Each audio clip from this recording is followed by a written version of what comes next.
Shalom, selamat pagi, selamat bertemu kembali dalam renungan hari ini. Terlebih dahulu kita berdoa. Bapa, terima kasih Tuhan untuk pagi hari ini kami boleh bangun pagi dengan tubuh yang sehat, semua oleh karena kebaikan-Mu ya Bapa.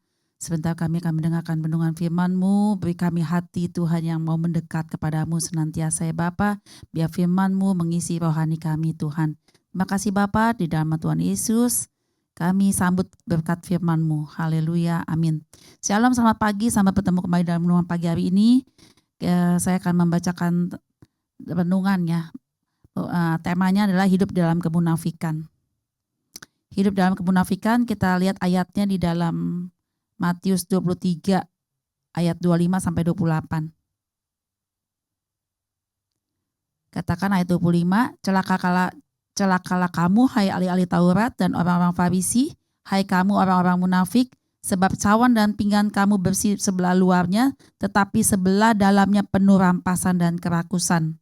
Ayat 26, hai orang Farisi yang buta, bersihkanlah dahulu sebelah dalam cawan itu, maka sebelah luarnya juga akan bersih. Ayat 27, celakalah kamu hai ahli Taurat dan orang Farisi, hai kamu orang-orang munafik, sebab kamu sama seperti kuburan yang dilabur putih, yang sebelah luarnya memang bersih tampaknya, tetapi yang sebelah dalamnya penuh tulang beluang dan berbagai jenis kotoran. Ayat 28, demikianlah juga lah kamu, di sebelah luar kamu tampaknya benar di mata orang, tetapi di sebelah dalam kamu penuh kemunafikan dan kedurjanaan. Ya, ini sampai ayat 28 aja ya.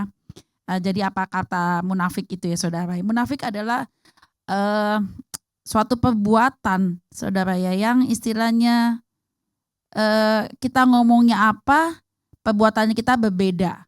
Hati kita berbicara apa, tapi tindakan kita tuh tidak selaras dengan ucapan kita. Jadi dikatakan juga bisa bermuka dua, jadi tergantung kepentingannya di mana ya saudara ya. Seringkali orang munafik ini adalah kalau di dalam Alkitab saudara, perbuatan munafik itu adalah dosa ya. Karena itu merupakan kebencian Tuhan, Tuhan pasti membenci orang-orang munafik dan Tuhan ingin pertobatan. Karena Tuhan ingin kita lebih mengutamakan apa yang ada di batin kita. Batin kita benerin dulu ya saudara, karena Tuhan melihat hati kita. Sehingga kalau hati kita benar, pasti perbuatan kita juga benar. Kalau hati kita baik, pasti perbuatan kita juga baik. Ya, nggak mungkin hati kita jahat, perbuatan kita baik, itu namanya munafik. Jadi pasti kalau kita inputnya bagus, outputnya pasti bagus. Ya, kalau inputnya kita hidup benar, pasti outputnya pasti keluar yang baik-baik ya saudara ya.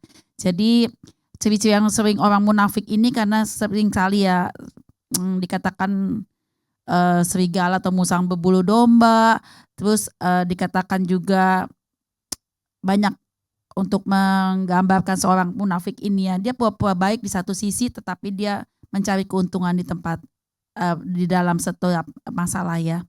Jadi hatinya itu tidak benar-benar tertuju, dia pura-pura bersandiwara, dia pura-pura kadang-kadang yang lebih parah lagi, kadang-kadang berpura-pura sebagai korban tapi dia sendirinya pelakunya gitu ya. Dan dalam dunia sekuler ya, dunia apa? Seringkali dia seolah-olah pokoknya hidupnya tidak benar, tidak sesuai dengan apa yang diutarakannya. Dia tidak selalu mengutamakan penampilan.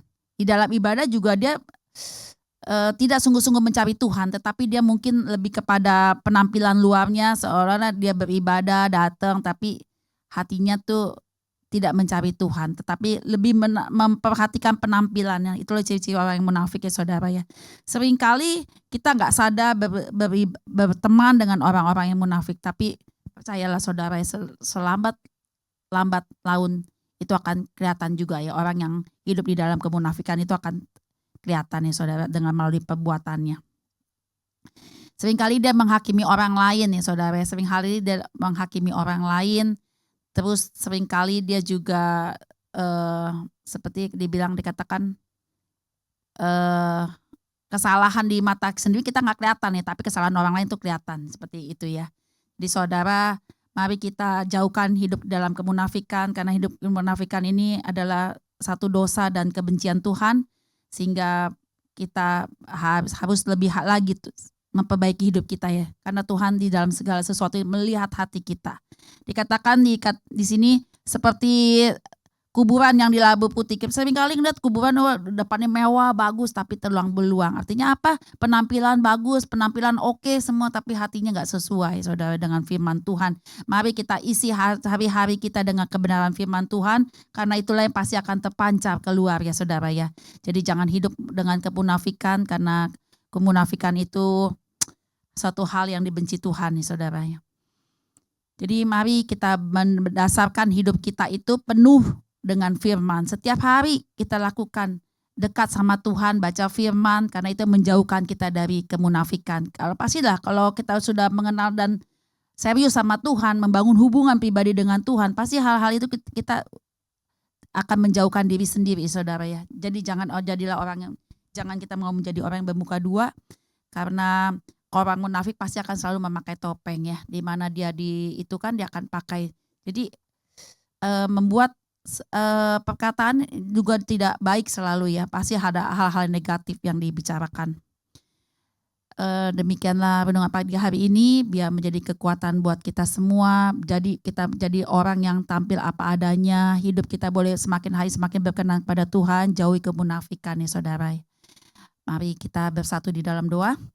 Tuhan Yesus, terima kasih Tuhan untuk pagi hari ini Bapa. Jadikan kami pribadi-pribadi yang takut dan setia akan Engkau ya Bapa, sehingga kemunafikan tidak ada di dalam diri kami ya Bapa. Ubah hidup kami semakin hari semakin melekat kepadamu dan serupa dengan Engkau ya Bapa, sehingga itu menjadi cerminan pribadi kami Tuhan. Ajar kami untuk senantiasa hidup berkenan kepadamu ya Bapa.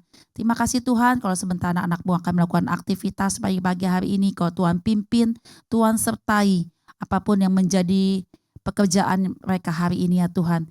Terima kasih Bapa, terpujilah namamu, hanya di dalam Tuhan Yesus kami berdoa dan mengucap syukur. Haleluya, amin. Selamat pagi, Tuhan Yesus memberkati.